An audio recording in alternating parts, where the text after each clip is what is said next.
오늘 10장을 읽었습니다. 이 사무엘 10장의 내용은 어떤 내용이냐면 사무엘 선지자가 사울에게 엄밀하게 기름을 붓습니다. 이 기름이 어떤 기름입니까? 왕이 되는 기름이에요. 왕이 되는 기름을 그의 머리에 붓고 그 다음에 백성들을 소집합니다. 공개적으로 소집해가지고 그들에게 제비를 뽑기를 합니다. 제비를 뽑아서 그 중에 이 사울을 왕으로 뽑고 그리고 많은 백성들 앞에서 왕으로 추대하는 내용이 오늘 본문의 전체적인 내용입니다. 구약 시대에 보면은 이 기름 부음을 받는 사람들은 정해져 있습니다. 아무나 받는 게 아니고 왕이나 제사장이나 선지자에게 기름을 부었습니다. 기름을 부은 이유가 뭐냐? 하나님께서 세운 사람이다. 그걸 인정하는 거죠. 그래서 맡겨준 사명을 잘 감당해야 된다. 그래서 기름을 부음을 왕, 선지자, 제사장에게 줬습니다. 그런데 예수님은 이름의 뜻 자체가 메시아, 이게 히브리어 말이죠. 헬라어는 그리스도. 이게 그 이름 자체가 기름 부음 받은 자라는 뜻이에요. 근데 어떤 기름 부음 받은 자입니까? 인류를 위해서 이 땅에 오셔서 십자가에서 죽으시고 죄에서 우리를 구원하기 위해서 하나님께로부터 기름 부음 받은 자라는 거예요. 예수님의 이름이 기름 부음 받은 자예요. 예수님이 오셔서 왕, 제사장, 선지자의 사명을 다 감당하셨어요. 그래서 여러분 아시겠지만 히브리서에 보면 예수님이 대제사장이다라고 하는 것을 말씀하고 마태복음 보면 예수님이 내가 왕이라 이렇게 말씀하시고 또 선지자처럼 늘 예루살렘 성전에서 사람들에게 백성들을 가르쳤어요.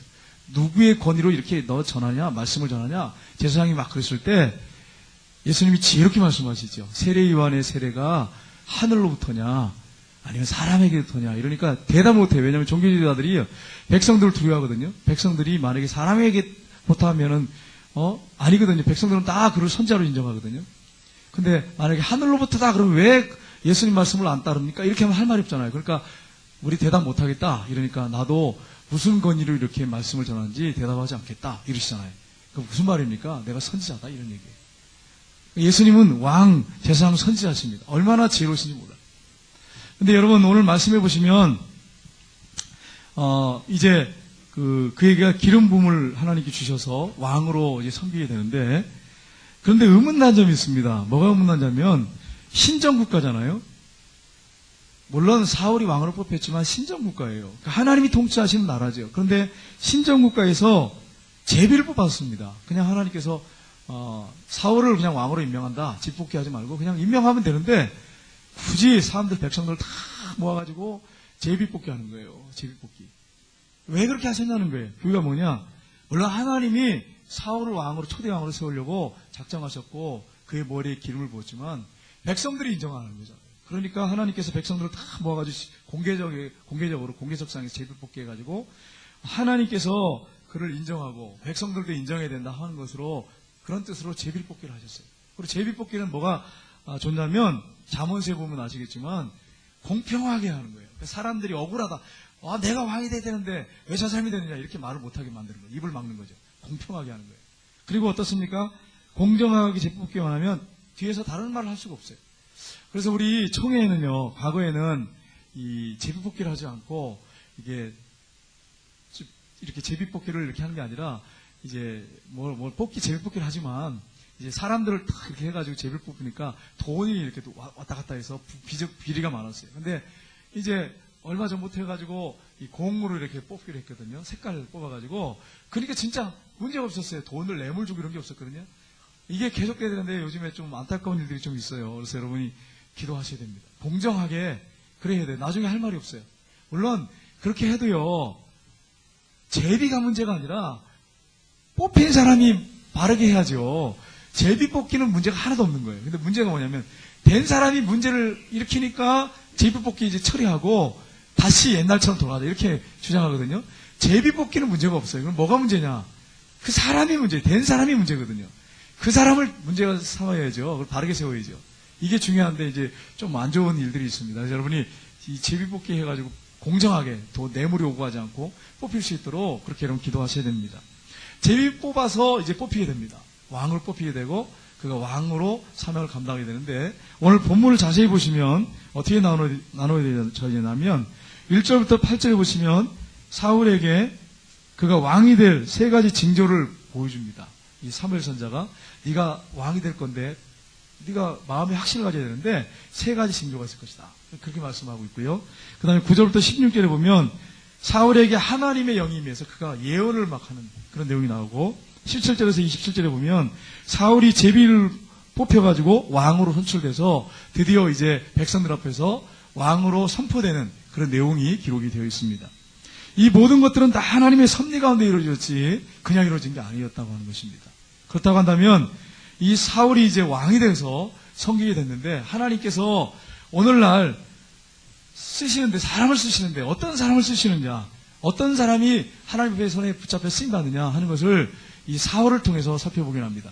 물론 사울이 하나님 보시기에 완전한 사람이 아니에요. 그럼에도 불구하고 하나님이 사울을 사용하셨거든요.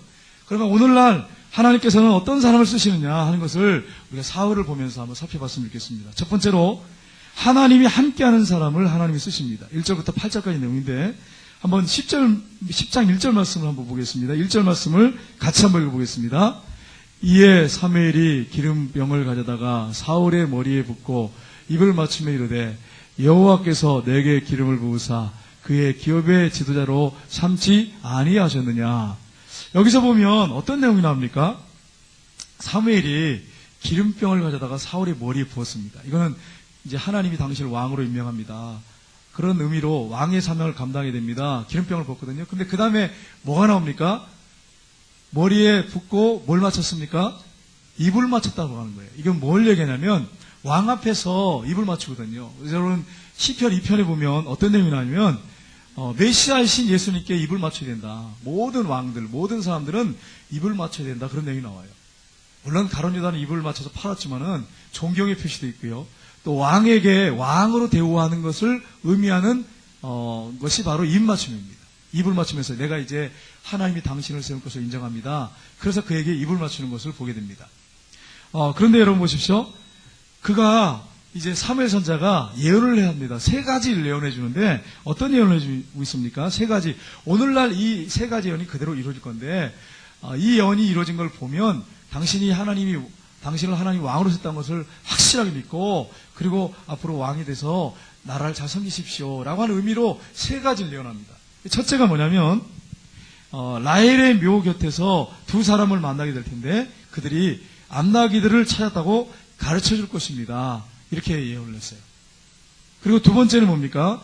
다볼상수리 나무에 이르면 거기서 하나님을 배우려고 베델로 올라가는 세 사람을 만날 텐데 그 세 사람이 그들이 당신에게 떡 2덩이를 줄 것입니다.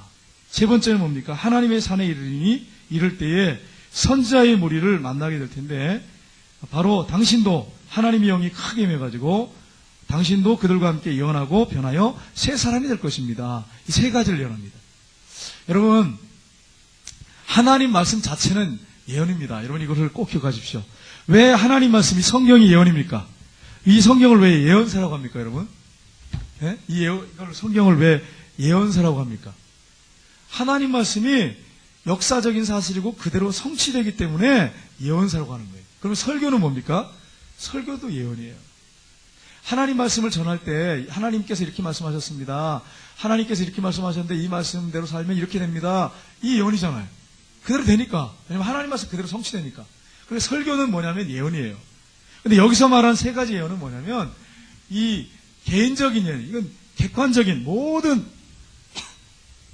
하나님 백성들 전체에게 주는 예언이고요.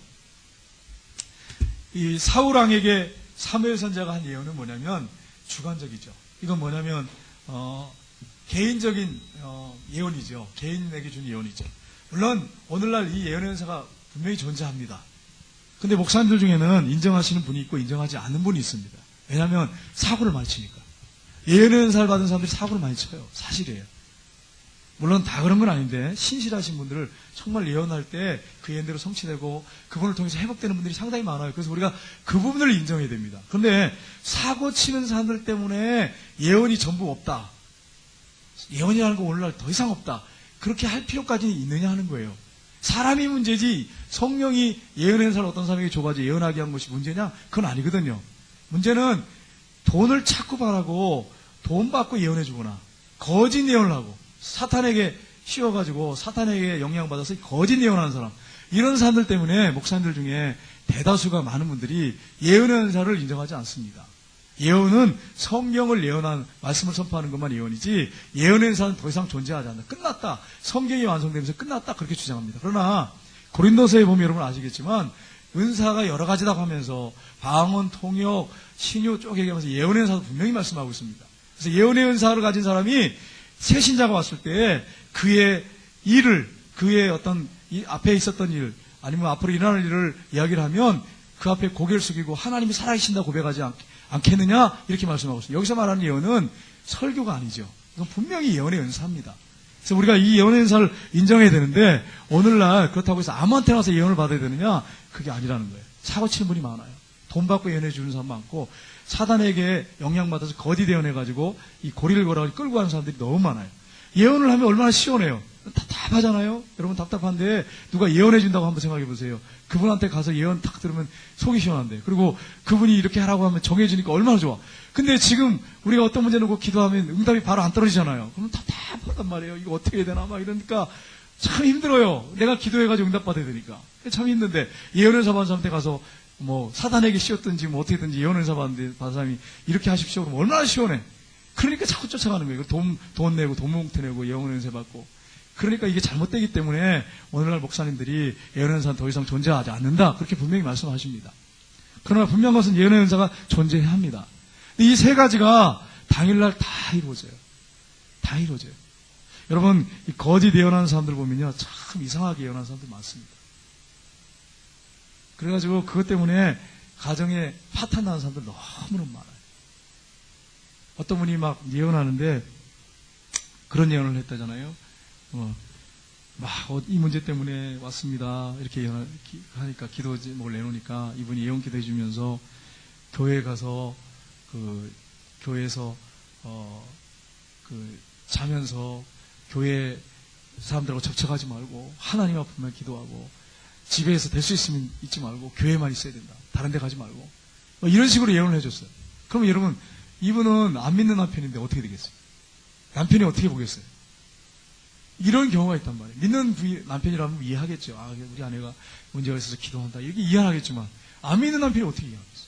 그러니까 이렇게 잘못된 예언 때문에 많은 사람들이 잘못된 길을 갈 수 있다고 하는 것을 여러분 아시고, 그리고 이제 초창기 예언의 은사를 받은 분들이 이제 문제가 되는 게 뭐냐면, 이제 감정에 끌리는 경우가 많아요. 감정에 끌리는 경우가 많고, 또 사단이 또 막 이게 생각 속에 막 집어넣어 주거든요. 나쁜 생각을. 예언의 은사를 받은 사람들이 성령이 충만하지만 항상 성령이 충만한 건 아니잖아요. 사단이 이렇게 넣어주면 또 엉뚱한 얘기를 할 수 있단 말이에요. 그러니까 이제 문제가 생길 수도 있어요.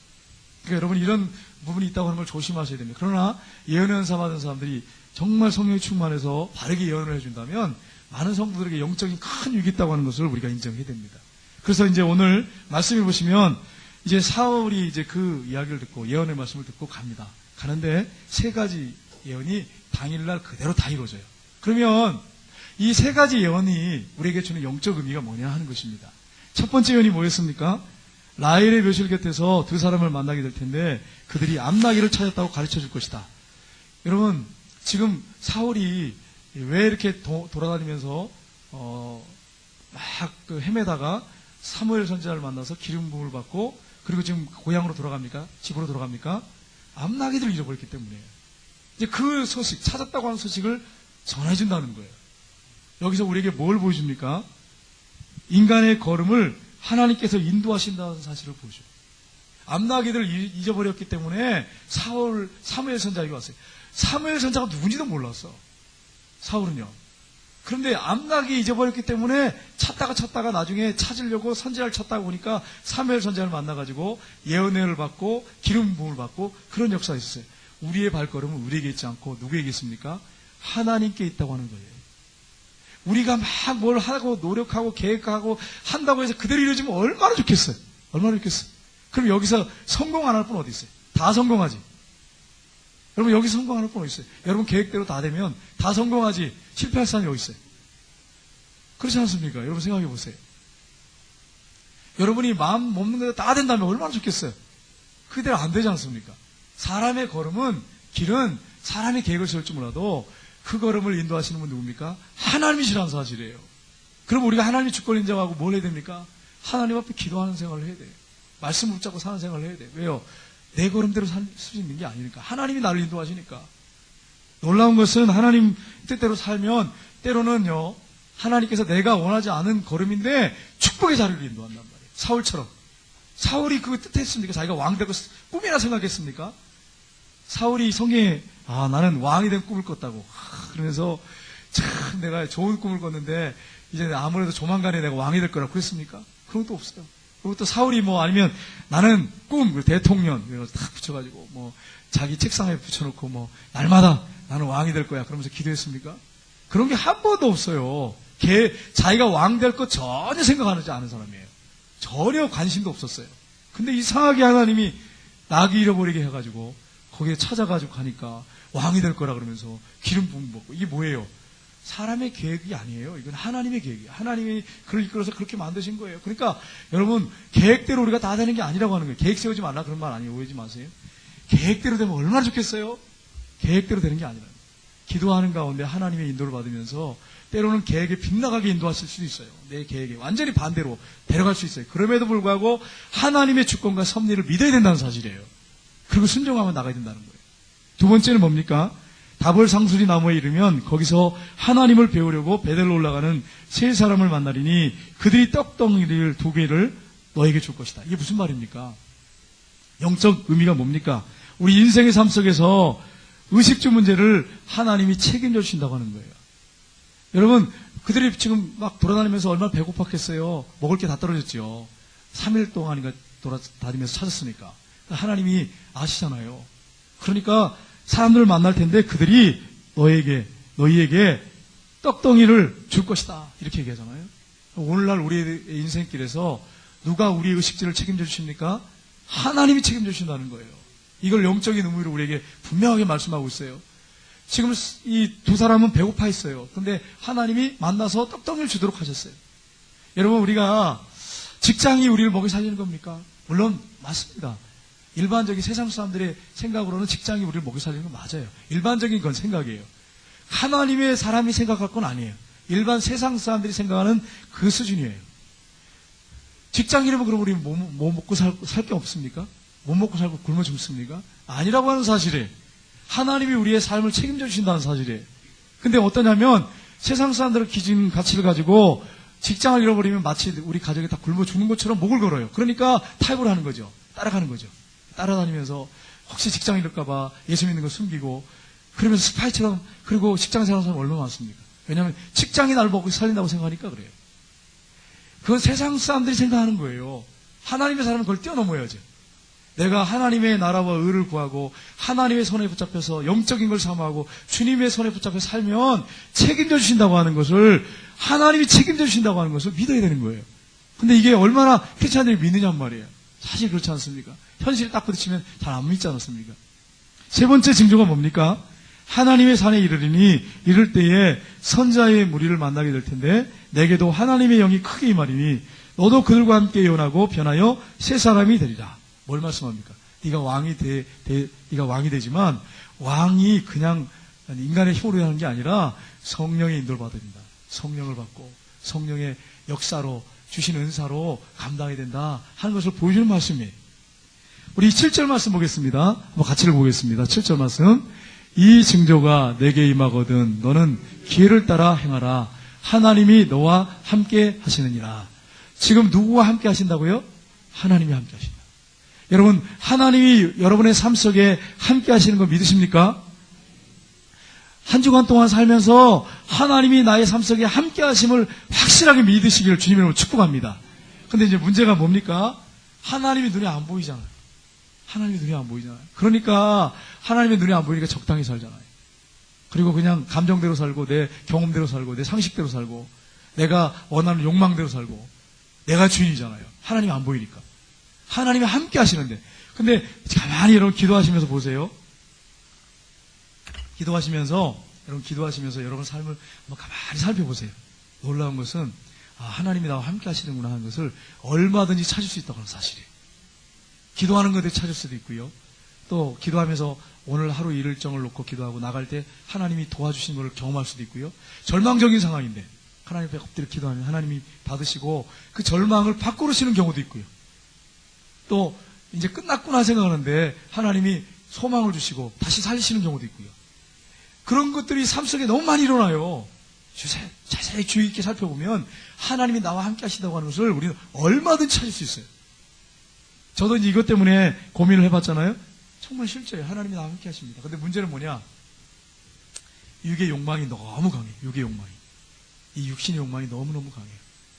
여러분, 육의 욕심만 강한 게 아니에요. 사단이 우리 속에 날마다 나쁜 생각을 집어넣어 준 거예요. 여러분, 이걸 철저하게 인정하셔야 돼요. 사단이 여러분 그냥 두지 않습니다. 신앙생활 잘하도록 그냥 두지 않습니다. 목사들은 더 그러죠. 근데 목사나 성도님들이 사단이 생각을 막 집어넣어 주는데 그냥 그대로 그냥 따른다니까요. 그러면서도 이게 사단이 준 생각인지도 몰라. 분별이 안 돼, 분별이. 영분별이 안 돼. 이게 문제예요, 이게. 그리고 저는 한 주간 동안 이렇게 살다 왔잖아요. 주일날 왔단 말이에요. 근데 사단이 나를 공격했고 나한테 나쁜 생각을 넣고 내가 그래서 그 인도 따라 살았구나, 실패했구나, 그런 생각 전혀 못 느낍니다. 사단이 있는지 없는지도 몰라. 1년 동안도 모르는 사람이 있어요. 10년 동안 모르는 사람이 있어요. 뭐 사탄이 뭐 우리 삶 속에 뭐 개입하고 뭐 역사하고 뭐 범죄하게 하고 하나님을 떠나게 하고 뭐 그게 그런 일이 있어요? 이렇게 생각한다니까요. 이게 직분자들, 중직자들한테도 있다니까요. 목회자들한테도 있다니까요. 여러분 이게 제 말입니까? 아니면 성경적입니까? 이게. 예? 여러분 가만히 생각해 보세요. 이게 제 말입니까? 성경적입니까? 성경적이잖아요. 성경적이에요.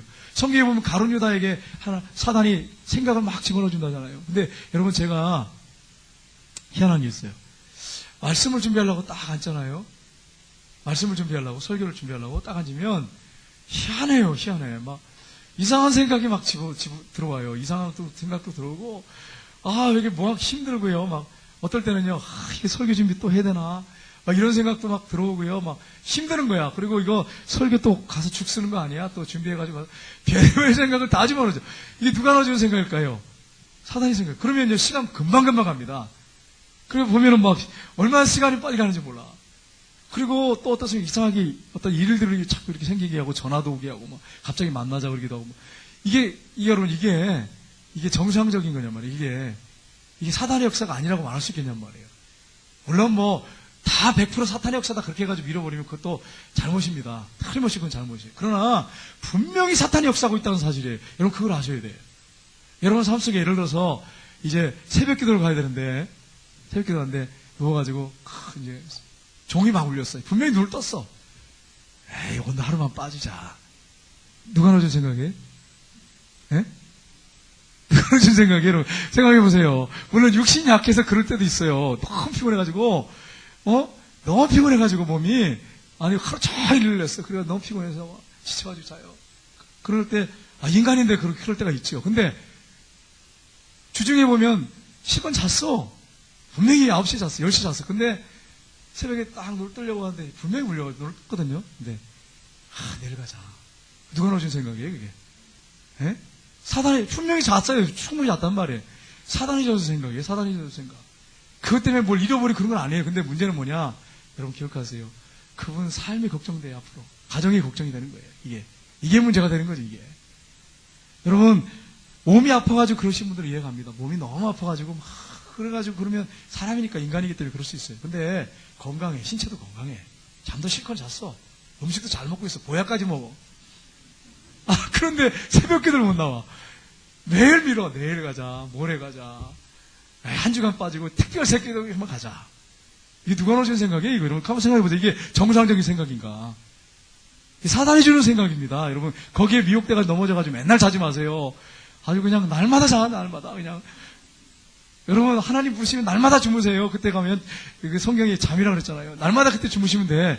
그때 주무시고 새벽 기도할 때는 새벽 기도 와서 기도하세요. 새벽 기도. 특별 새벽 기도만 나오지 말고 사단의 유혹에 넘어가서 특별 새벽 기도 한 주간 얼마나 좋냐. 그때만 하고 나머지는 시컨 좀 쉬어야 돼. 네 몸 생각해라. 누가 넣어준 생각이 그거. 사단이 넣어준 생각이 거기 넘어가면 안 돼요 여러분. 저도 그렇게 넘어갔어요. 많이 넘어갔어요. 그러니까 목사님이 왜 저런 말을 할까? 제가 넘어가 봤기 때문에 그래요. 내가 넘어가 봤기 때문에. 조금만 틈만 주잖아요? 그러면 아, 내가 오늘 이렇게 했으니까 내일 새벽은 좀 쉬자 이런다니까요. 내일 새벽에는 부목사님이 하고 강수사님이 하니까 한번 쉬자. 분명히 이게 어떤 일이 없었어. 근데 월요일이니까 한번 좀 쉬자. 물론 몸이 아파갖고 피곤해갖고 너무 힘들고 막 그래가지고 지쳐가지고 그런 건 여러분 그건 육신이 약해서 그런 건 맞아요. 근데 날마다 육신이 약한 겁니까? 아픈 겁니까? 그거는 고려해봐야 되잖아요. 그건 분명히 사단이 준 생각이에요. 그러니까 여러분 이걸 사단의 생각과 육의 생각을 분명히 구별하셔야 돼요. 그러나 여러분 성경에 뭐라고 말씀했어요? 예수님이 제자들 깨우시잖아요. 1시간도 깨어 기도할 수 없더냐? 그러면서 뭐라고 말씀하세요? 마음은 원이로되 육신이 약하도다. 그럼 예수님이 합리화시킨 거예요. 아, 너 육신이 약하니까 편히 자라. 그게 맞다. 그 말씀이에요? 아니에요. 시험에 들지 않도록 일어나 기도해야 된다 너. 그 얘기예요 지금. 근데 그냥 육신이 약하니까 난 몸이 아파서 피곤하니까요. 그리고 자버리면 사단에게 지는 거고요. 사단에게 지는 게 아니고 내가 몸이 아파서 약해서 자도 시험에 들 수 있다는 거예요. 왜 그렇습니까? 날마다 사단이 시험하는데. 여러분 주기도문 보세요. 날마다 우리 주기도문 하잖아요. 주기도 새벽기도 할 때마다 주기도문하고 가정예배 들 때 주기도문 하잖아요. 거기에 무슨 내용이 나옵니까? 주기도문. 거기 보세요. 주기도문 문장 보세요. 거기에 보면 시험에 들지 말게 하시면 시험이 뭡니까? 사단이 주는 거잖아요. 악에 빠지지 않게 없어요. 악이 뭡니까? 원어상이 뭐냐면 사단이에요. 사단이 악을 조장하고 악을 만들잖아요. 그러니까 거기에 넘어가는 거예요. 육이 끌려가는 거예요. 결국 그렇게 하면 시험 드는 거예요. 그러니까 여러분 이건 제가 제 경험 때문에 이렇게 말씀드려요. 여러분 이 사실을 아셔야 돼요. 합리화시키지 마세요. 자꾸 합리화시켜서 몸도 건강하고 몸 괜찮은데 내일 가자, 모레 가자, 특별 새벽기도 가자, 그때만 가자. 그렇게 하지 말라는 거예요. 깨워서 기도하셔야 됩니다. 지금 이 시대가 어떤 시대인데요. 여러분 지금 얼마나 지금 우리나라가 위기에 처했는지 여러분 잘 모르시죠? 지금 동성애 통과시키려고 혈안이 됐어요. 국회의원들 중에. 정신 나간 사람들이요. 혈안돼가지고 계속 상정하고 있어요. 그리고 어떻게 이걸 통과시킬까 준비하고 있어요. 박원순 서울시장 어떻게 큰지 그거 허락하려고 그러고요. 결국 이번에 허락했잖아요. 동성애 축제도요. 대대적으로 한답니다. 이번에 더 크게. 이슬람이 지금 몰려오고 있어요. 한라식품이 몰려오고 있어요. 군산 그저가 아니고 이 칠곡하고 여기 어디 군이 어디 세운다고 지금 난리예요 지금. 그리고 여러분 사곡에 제가 말씀드렸죠. 사곡역이 250명 그 정도 모여요. 이슬람 사람들 모여서 예배를 드려요. 거기서 기도하고. 이걸 여러분 우습게 생각하시면 안 됩니다. 이슬람 들어오면 처음에는 아무 힘없는 것처럼 한 사람들 좀 숫자가 많아지면 테러합니다. 영국이 당하고 프랑스 당해갖고 막 뉴스 나오잖아요. 이런 일이 벌어져요. 이게 우리가 크리스찬들이 그냥 관가할 일이란 말이에요. 그냥 그게 괜찮아, 평안해, 안전해, 나만 되면 돼, 평안하면 돼. 우리 가정 아무 문제 없으면 돼. 그러면 되는 거예요. 우리 자녀는 누가 책임져요? 우리 손자손자 누가 책임질 거예요?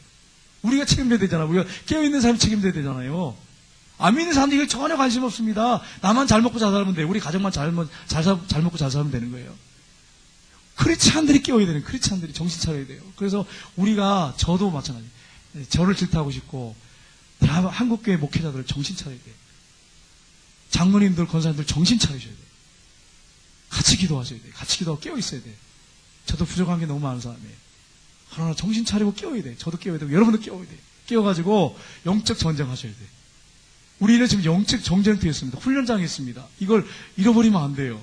그래서 항상 깨워서 기도하면서 나갈 때 하나님이 이번에 참 문제인 사람들이 많이 됐지만 여러분 우리가 기도하고 믿음으로 나가면 막을 수 있어요. 여러분 다윗 한 사람이 블레셋 군대를 이겼잖아요. 그 어린 소년이 믿음으로 이겼잖아요. 지금 골리앗은 육적 장사예요. 블레셋 군대는 중무장한 군인들이에요. 어떻게 이겼습니까? 믿음으로 소년 하나가 나갔는데 이겼어요. 오늘날 믿음의 기도의 사람 한 사람만 바로 서 있으면 이길 수 있다고 하는 사실을 보여주고 있습니다. 여러분과 저가 깨어있으면 돼요. 근데 문제는 우리가 잠들어버리면 대책이 없다는 거예요. 끝나는 거예요. 이 나라 가는 거예요. 그냥 법 통과시키고 그냥 지금 미국이나 서방 세계 가는 것처럼 그냥 그렇게 가버리는 거예요. 따라가 버리는 거예요. 그럼 나중에 우리 후손들 손자 누가 책임질 거란 말이에요. 우리가 이런 사실을 알고 깨워서 기도하시기를 주님으로 축복합니다. 하나님이 여러분과 함께 하십니다. 저와 함께 하십니다. 승리할 수 있습니다. 문제는 우리가 깨어있지 않기 때문에 문제지. 시험에 들지 않도록 깨어 기도하라고 하잖아요. 주님 분명히 말씀했잖아요. 이길 수 있다는 거예요. 두 번째로 성령의 충만을 받고 성령님의 인도를 받는 사람입니다. 그 사람을 하나님께로 쓰십니다.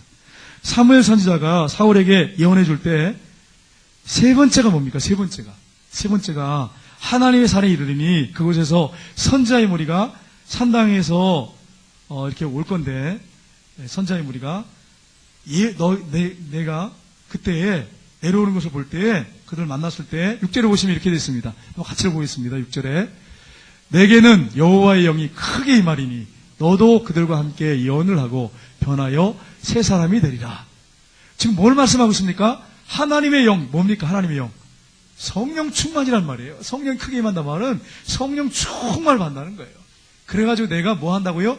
예언하게 될 것이다. 지금 사무엘이 설교한다는 얘기 아니잖아요. 사무엘이 예언을 한다는 거예요. 예언을. 지금 그 얘기를 말씀하고 있어요. 예언의 말씀이 그대로 성취됩니다. 그래서 10절 11절에 보면 이렇게 되어 있습니다. 한번 보겠습니다. 그들이 산에 이를 때에 선지자의 무리가 그를 영접하고 하나님의 영이 사울에게 크게 임함으로 그가 그들 중에서 예언을 하니 전에 사울을 알던 모든 사람들이 사울이 선지자들과 함께 예언함을 보고 서로 이르되 기스의 아들에게 무슨 일이 일어났느냐, 사울도 선지자들 중에 있느냐 하고. 사울은 영적인 사람이 아니었어요. 여러분 아시겠지만 영적인 사람이 아니에요. 근데 하나님이 그와 함께 하셔서 왕으로 세우려고 함께 하시고, 정말 이 예언대로 그가 선지자의 무리를 만났을 때 감동이 돼가지고 뭘 했습니까? 예언을 했어요. 예언을. 여러분 여기서 중요한 게 있어요. 여러분이 누구와 가까이 되냐면 영적인 사람과 가까이 하십시오. 그렇게 하시길 주님 이름으로 축복합니다. 매일 죄 짓는 사람들과 가까이 하지 마세요. 그럼 여러분 뭐 할까요? 맨날 죄 짓는 거지. 여러분 예를 들어서 우리 남자 집사님들 맨날 술 먹고 이상한 데만 자꾸 돌아다니는 그런 친구들 만나서 맨날 돌아다니면 무슨 일을 할까요? 그분이요? 계속 그렇게 살면 그렇게 됩니다. 맨날 보고 들은 게 그건데. 근데 영적인 사람 만나가지고 자꾸 기도하고 그분을 통해서 말씀을 듣고 같이 나누고 그러면 어떻게 되는 거예요? 영적 사람이 되는 거예요. 영적 사람. 여러분이 먼저 영적 사람이 되시고 다른 사람이 영적 사람으로 이끄셔야 돼요. 여러분 예언 그냥 사울한테 그렇게 하시면 되잖아요. 네가 가다가 산당에서 너 예언할 거야 이렇게 해야 되는데 그게 아니에요. 선지자의 무리를 만날 건데 그들을 만난 다음에 너에게도 성령이 크게 임해가지고 예언할 것이다. 그 무슨 얘기냐입니까? 영적인 사람들 곁에 가면 영적인 영향을 미칩니다. 영적인 파장이 분명히 있어요.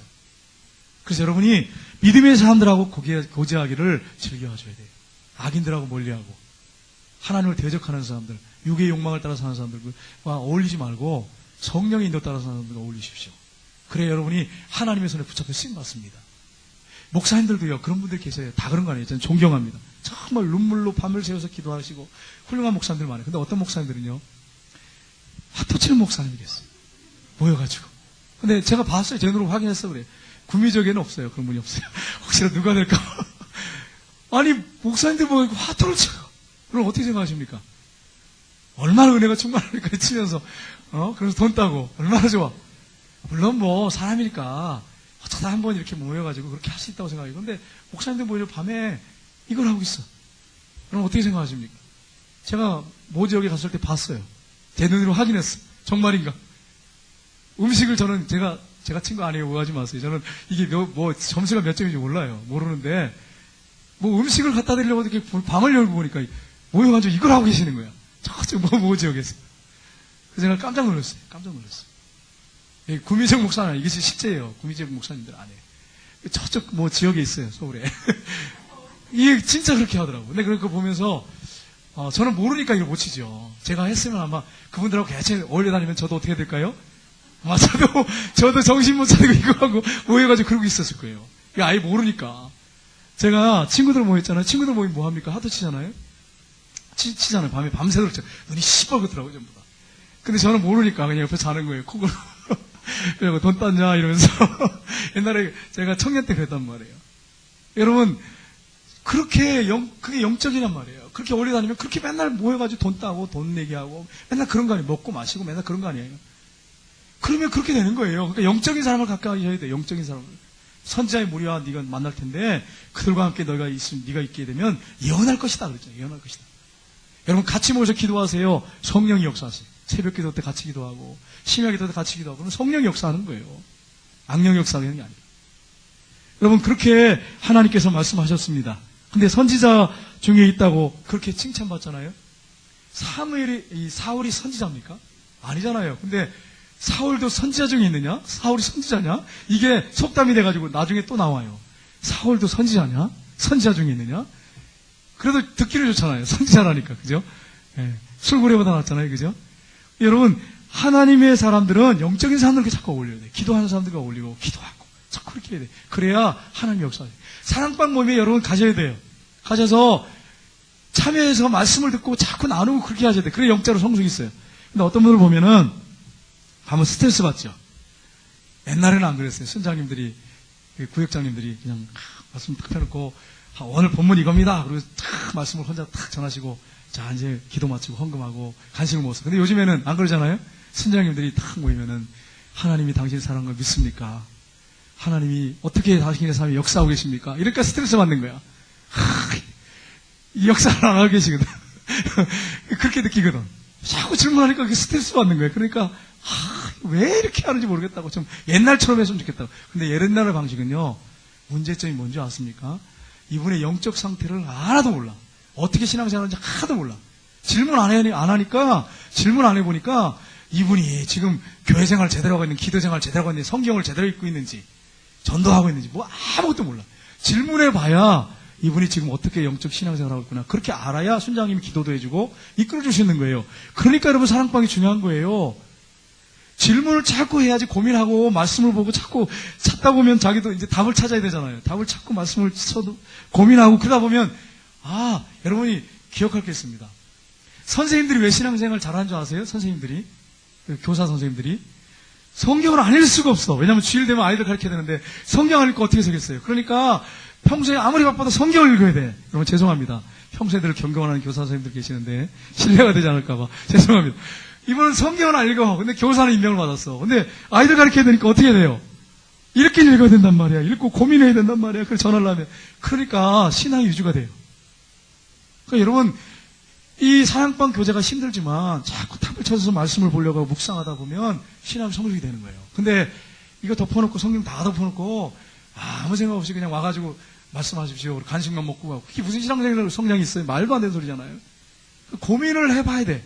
내가 체험해본 사람이 신앙이 성숙합니다. 저도 설교를 준비하면서 말씀을 암송하고 내가 체험을 한 것은 안 잊어버려요. 잘. 이게 삶에 우러나와요. 묵상한 것들은. 근데 그냥 듣고만 그냥 끝나는 것들은요, 다 잊어버려요. 여러분 설교 주일날 오전 오늘 설교했잖아요. 네, 물어보지 않겠습니다. 오늘 오전 설교 제목이 뭡니까? 그러면 딱 맞출 사람이 여기 몇 명이나 있겠어요. 오늘 설교 제목이 뭡니까? 대답 못하잖아 바로. 이거 듣고 끝나면 이렇다니까요. 그러니까 사랑방이 그렇게 중요하단 말이에요. 사랑방이. 자기가 고민하고 말씀을 찾아보고 정말 이게 맞나 틀리나 내가 어떻게 살아가나 고민해보고 질문했을 때 이걸 어떻게 답변하나 그렇게 본인이 고민을 해보셔야 이게 삶에 이게 적용이 돼야 이게 실천이 되고 한 말씀이라도 실천이 되고 삶의 변화가 있고 영적 성숙이 있죠. 그냥 말씀하십시오. 듣겠습니다. 죄종이 듣겠습니다. 그렇게만 해가지고 됩니까? 그건 하나님 말씀이죠. 하나님이 말씀할 때 하나님이 문장으로 말씀하세요. 길게 그냥. 그게 아니잖아요. 딱 단답형으로 다 이렇게 간단하게 말씀하잖아요. 너 순종해라. 이거 해라. 아말렉을 멸해라. 이렇게 말씀하시잖아요. 아니면 적어서 딱 주시고. 여러분 우리가 이런 사실을 알고 열심히 말씀을 가까이 하는 분들하고 함께 해야 돼요. 그래야 성숙이 일어납니다. 영적인 사람들을 함께 해야 영적 성숙이 일어나요. 육적인 사람하고 같이 맨날 어울려 돌아다니면 남는 건 육적인 것밖에 없어. 피곤한 것밖에 없어요. 여러분 다녀보세요. 휴가 때 다녀보면 제가 느끼는 게 하나 있어요. 휴가가 아니야. 이건 스트레스야, 스트레스. 다니다 보면 스트레스만 받아. 근데 기도하고 말씀 보고 정말 마음에 평안이 있고 그러면 그게 진짜 휴식이에요. 그게 진짜 휴가더라고요. 기도하다 보면 휴가가 진짜 와요. 마음에 안식이 와요. 여러분 사울이 선지자처럼 예언을 합니다. 근데 그가 막 황홀경에 문식경에 빠져가지고 막 정상적이지 않은 모습으로 예언했을까요? 아니에요. 지극히 정상적인 방법으로 성령의 감동으로 예언을 했습니다. 가끔 유튜브에 보면 이상한 사람들 나오잖아요. 막 쓰러지고 막 몸을 비틀면서 막 비비꼬면서 물론 성령의 역사로 그렇게 되는 경우가 있어요. 근데 사단의 역사도 있다고 하는 걸 여러분 아십시오. 우울경에 막 들어간다고 다 좋은 게 아니에요. 그러면 악령을 만나는 경우가 많아요. 불교에서도 그런 일이 있어요. 막 입시 막 하다 보면 막 악령을 만나요. 황홀경에 들어가다 보면. 정상적인 방법이에요. 성령의 감동하심을 따라서 그가 예언을 한 거예요. 여러분이 이상한 데 찾고 가가지고 쓰러진 데 이런 데 좋아하지 마세요. 여러분, 저는 인정합니다. 성령의 역사하면 쓰러진다고 하는 걸 인정합니다. 왜냐하면 제가 경험을 해왔기 때문에. 저는 그런데 가면 이렇게 뒤 한 자리 이렇게 물이 빼요. 이렇게 해가지고 안 넘어지려고. 해보니까 이게 진짜거든요. 안 넘어지려고 하면 안 넘어져요, 하나님께서. 근데 제가 느끼는 게 하나 있었어요. 딱 손을 이렇게 대시는데 몸 대지도 않아요. 이렇게 얼굴에 싹 대는데 확 밀려오는 게 있어요. 하나님의 어떤 막 충만한 은혜가 막 밀려오는 걸 느껴요. 그럼 막 눈물이 나오더라고요. 분명히 있어요. 성령의 역사가 분명히 있어요. 근데 이것까지 무시해버리면 어떻게 되냐면 전부 악령의 역사다 이래버리면 하나님이 주시는 역사들을 우리가 막아버리잖아요. 그러나 악령이 하는 게 있어요. 체면으로 하는 목사님들. 그런 분들도 있어요. 그런 부흥사들도 있어요. 체면으로. 그래서 쓰러뜨리고요. 어떤 분을 이렇게 허리 잡아가지고 쓰러뜨리는 분도 있어요. 이렇게. 안 넘어지니까. 그렇게 할 필요가 뭐가 있겠어요? 예? 성령의 역사를 갖다 그렇게 인위적으로 할 필요가 뭐가 있겠어요? 안 넘어지면 안 넘어지는 놔두고 성령의 역사 넘어지면 놔두고 그러면 되는 거죠. 그러니까 이게 성령의 역사를 우리가 인위적으로 만들지 말아야 돼요. 성령의 역사는 우리가 막으면 안 됩니다. 그분이 역사할 때 쓰러질 수 있어요. 입신 들어갈 수도 있고 제가 인정합니다. 그러나 인위적으로 만들어 버리지 말라는 거죠. 성령이 하는 대로 그냥 순종하면 되는 거죠. 여러분 오늘도 성령 충만받고 성령 인도받는 사람들 하나님이 사용하십니다. 사도행전 6장 2절 3절 보겠습니다. 같이 읽겠습니다. 12사도가 모든 제자들을 불러 이르되 우리가 하나님의 말씀을 제쳐놓고 마땅하지 아니하니 형제들 너희 가운데 성령과 지혜가 충만하여 칭찬받는 사람 7을 택하라. 우리가 이 일을 그에게 맡기고 처음입니다. 초대교회 성령의 역사가 임하고 교회가 크게 부흥했어요. 근데 사도들이 행정적 일을 하다 보니까 바쁘다 보니까 말씀을 제쳐놨어요. 기도하는 게 이제 시간이 점점 줄은 거죠. 일을 해야 되니까. 그러니까 사도들이 뭐라고 합니까? 우리가 말씀을 제쳐놓고 이렇게 하면 안 된다. 우리가 말씀과 기도에 전무할 테니까 형제들 가운데 제일 먼저 첫째 사람들 뽑는데 첫째 조항이 뭡니까? 제일 중요한 게 뭡니까? 성령이에요. 성령 충만. 성령 충만, 지혜 충만이. 그런 사람, 칭찬받는 사람을 뽑자. 이거예요. 하나님의 사람들은 어떤 사람들이 교회에서 쓰임받아야 되냐면 성령 충만한 사람들이에요. 그분들이 앞서서 일을 하셔야 돼요. 그래야 하나님 뜻대로 가갑니다. 성령 충만하지 않고 육의 욕망에 사로잡힌 사람이 앞서서 자꾸 일하면 교회가 자꾸 이상한 방향으로 가는 거예요. 그래서 성령 충만으로 받은 사람들이 일을 해야 돼요. 그리고 또 한 가지가 뭐냐면 성령 충만한 사람들은 말씀 충만하셔야 돼요. 어떤 목사님이 그렇게 얘기하셨대요. 제가 들은 얘기예요. 여러분 통에 물이 가득하면 뭡니까? 통에 물이 가득하면 물통이에요. 거기에 술이 가득하면 무슨 통이라고 그럽니까? 술통이에요. 그럼 우리가 말씀이 충만하면 우리 안에 말씀이 충만하면 뭡니까? 말통이에요. 말통. 말씀 충만한 말통. 우리가 말통이 돼야 된다는 거예요. 여러분 성령 술 취하잖아요. 그러면 술이 그 사람을 지배하잖아요. 그래서 술 먹으면요 그 성격이 소심한 사람들 대범해지더라고요. 막 노래 부르고 막 길거리에서 그러고 소리 지르고요. 막 나와 그러고 막 옛날에 그렇게 세세씨가 지켜주신 분들이 막 소리 지르고 막 대범해지잖아요. 술 기운 때문에 그렇게 하잖아요. 그러니까 우리가 말씀을 열심히 읽으면 우리가 성령 충만해서 말씀을 읽으면 말씀이 나의 삶을 지배하는 거예요. 그러면 그 사람의 삶이 얼마나 복되겠어요? 하나님 막 찬양하는 게 억지로 찬양하세요. 막 여러분 찬양 안 하십니까? 이렇게 할 필요 없는 거예요. 그냥 막 찬양이 나오는 거지 말씀 충만하면. 그럼 하나님 뜻대로 살려고 막 애쓰고 힘쓰고 기도하게 되고. 그러니까 여러분 우리가 뭐 해야 됩니까? 말씀에 충만하셔야 돼요. 그래서 여러분이 한 주간 동안에 뭘 많이 봐야 될까요? TV 많이 보지 말고 말씀을 많이 보세요. 제가 TV를 많이 볼 때가 있었어요. 제가 어느 정도로 TV를 좋아했냐면 예전에 뜬 눈을 24시간을 봤어. 내 기억에. 자지 않았어. 한숨도 안 잤어. 그리고 24시간을 눈 뜨고 TV를 봤어요. 여러분 얼마나 TV에 충만하십니까? 이건 뭐라고 그럴까요? 이걸 티통이라고 할까요?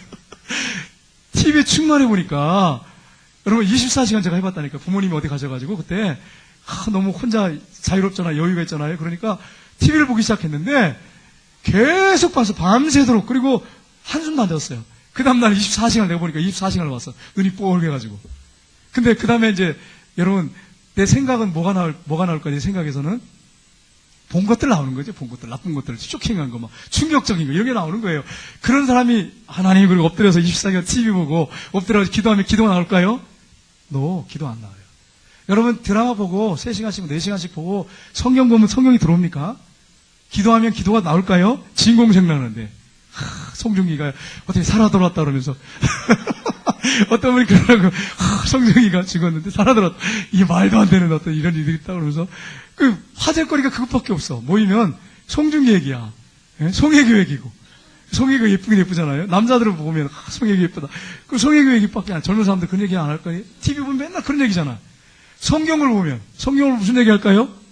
성경 얘기하게 되지. 아는 게 성경밖에 없는데. 그래서 여러분이 이 말씀, 이 성경에 충만하셔야 돼요. 예? 성통이 돼야 되죠. 성통이. 성령이 충만하셔야 돼. 그리고 말씀에 충만하셔야 돼. 그래서 여러분 삶이 말씀이 이끄는, 성령이 이끄는 그런 삶이 돼야 하나님 앞에 얼마나 귀하게 쓰임받겠습니까? 그래서 여러분 지금 보시는 거 좀 줄이십시오. 줄이셔가지고 보지 않도록 하고 그 시간을 돌려서 성경을 보고 기도하는 시간으로 바꾸시기를 주님의 이름으로 축복합니다. 세 번째로 겸손한 사람입니다. 이 사울의 숙부가 작은아버지죠. 숙부가 작은아버지지요. 작은아버지가 사울을 만나서 뭐라고 얘기합니까? 어디 갔다 왔느냐? 이제 왔느냐? 너희 아버지가 얼마나 걱정하지 않느냐? 암나기 찾았다. 이렇게 얘기하면서 이제 얘기를 하는 거죠. 그러니까 이 사울이 뭐라고 얘기합니까? 암나기를 찾다가 찾지 못했습니다. 그러다가 사무엘에게 갔습니다. 그러니까 놀래가지고요. 아니까 이 작은아버지가 그래서 사무엘이 너희에게 뭐라고 말하더냐? 뭐라고 말씀하시더냐? 이렇게 질문했어요. 그러니까 11절에 16절인가요? 16절에 뭐라고 말씀했습니까? 읽어보겠습니다. 사울이 그의 숙부에게 말하되 그가 암나기들을 찾았다고 우리에게 분명히 말하다이다 하고 사무엘이 말하면 나라의 일은 말하지 아니하니라. 왕이 될 거라고 하는 거. 이스라엘 왕이 될 거라고 나라의 일을 그 얘기를 하지 않았다는 거예요. 여러분 이 겸손을 보여줍니다. 여러분 같으면 어떻게 하시겠습니까? 만약에 저 같으면 저에게 사무엘 선지자가 기름을 붓더니 너는 왕이 될 거다. 왕이다. 이러면 만약에 누구를 친척을 만났어. 작은아버지를 만났어. 사무엘 선지자가 뭐라고 얘기했느냐? 이러면 제가 대본에 뭐라 그럴까요? 왕이 된다고 합니다. 당연히 하는 거죠. 여러분 같으면 안 그러겠어요? 왕이 된다고 합니다. 얼마나 자신감 넘쳐가지고 하겠습니까? 기뻐가지고 하지 않겠어요? 근데 그 얘기를 숨겨요. 사울이 겸손하다고 하는 걸 알 수 있어요. 그리고 사무엘이 백성들 미스바에 불러 모읍니다. 불러 모아가지고 뭐라고 합니까? 하나님께서 너를 애굽에서 인도해내시고 애굽인들의 손과 너희 얍지 않은 모든 나라의 손에서 구원하여 내었거늘 너희가 하나님을 버리고 이르기를 우리 위에 왕을 세우라 하였도다. 너희들이 원했지 그 요구대로 왕을 하나님 세우신다. 제비 뽑기 하자. 이래가지고 이제 뽑습니다. 이미 기름 부었어요. 왕으로 세웠어요. 그리고 이제 제비 뽑습니다. 왜냐하면 공개적으로 해야 되니까. 그래가지고 뽑는데 이스라엘 지파 중에서 베냐민 지파가 뽑혔습니다. 그 다음에 누가 뽑혔습니까? 베냐민 지파 중에서 마드리 가족이 뽑혔고 그 가족 중에 기스의 아들 사울이 뽑혔습니다. 근데 문제가 뭡니까? 사울이 뽑혔는데 사울이 없는 거야. 사울 어디 갔습니까? 그래가지고 사울 여기 안 왔습니까? 그러니까 하나님 앞에 물어보잖아요. 사무엘 선자가 사울이 여기 안 왔습니까? 물어보니까 하나님께서 알려주셨잖아요. 어디에 숨었다고 말씀하고 있어요? 진보다리에 숨었다는 거예요. 이 사람들이 이제 미스바에 모이니까 제비 뽑게 해야 되잖아요. 모였으니까 짐을 가지고 왔잖아요. 그 짐들 쌓여있는 그 틈에 숨어가지고 안 나오는 거예요. 그 키 큰 사람이. 여기 뭘 보여줍니까?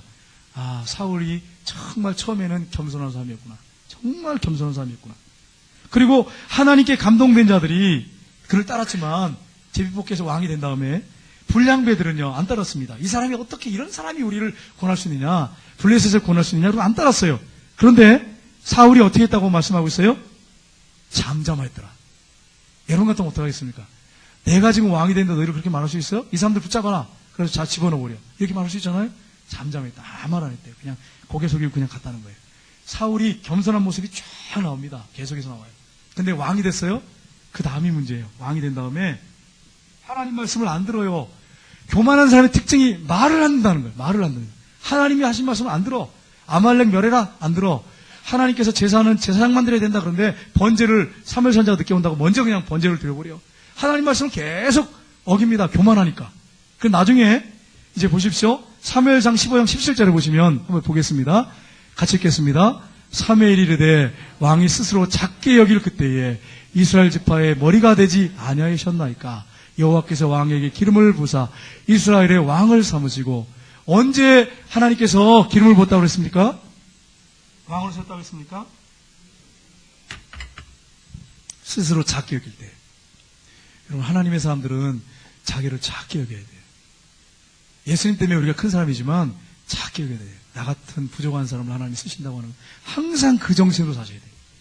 사도 바울 보세요. 제가 늘 설교 때마다 말씀드리지만 나는 사도 중에 가장 작은 자다. 나는 성도 중 가장 작은 자 중에 더 작은 자다. 그래서 사도 바울의 고백이에요.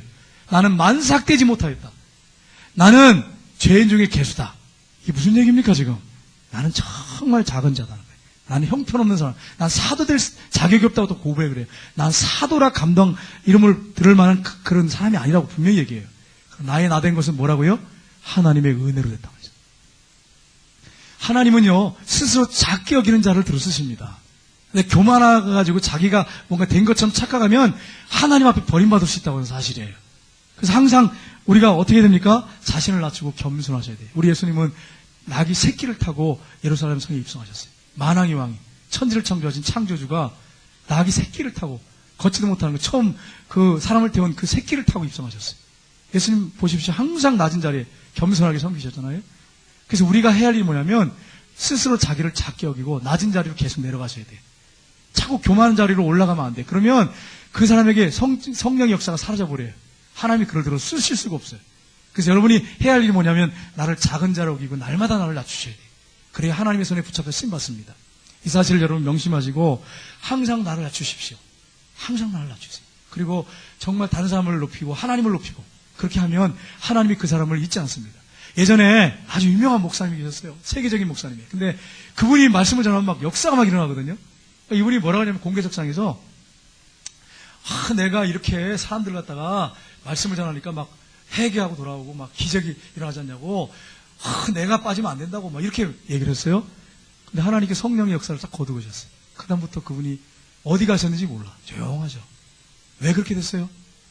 누가 그렇게 하신 거예요? 그분이 능력이 있어서 그렇게 쓰임받은 거예요? 많은 사람들 수천 명, 수만 명 앞에서 설교하고 그렇게 많은 사람들이 이끌었어요. 그게 그분의 능력입니까? 아니에요.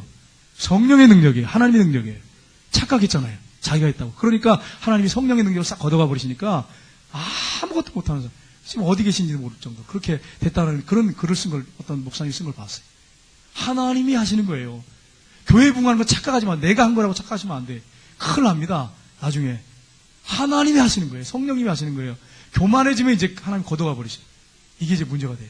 저 여러분이 항상 겸손한 자세로 나는 작은 자다, 나는 부족한 사람이다 하는 것을 인정하고 겸손하게 하나님의 손을 붙잡고 주님의 손을 붙잡고 그렇게 나갈 때 하나님의 손에 끝까지 쓰임받는 저 여러분 되시기를 주님의 이름으로 축복합니다. 기도하겠습니다. 하나님 아버지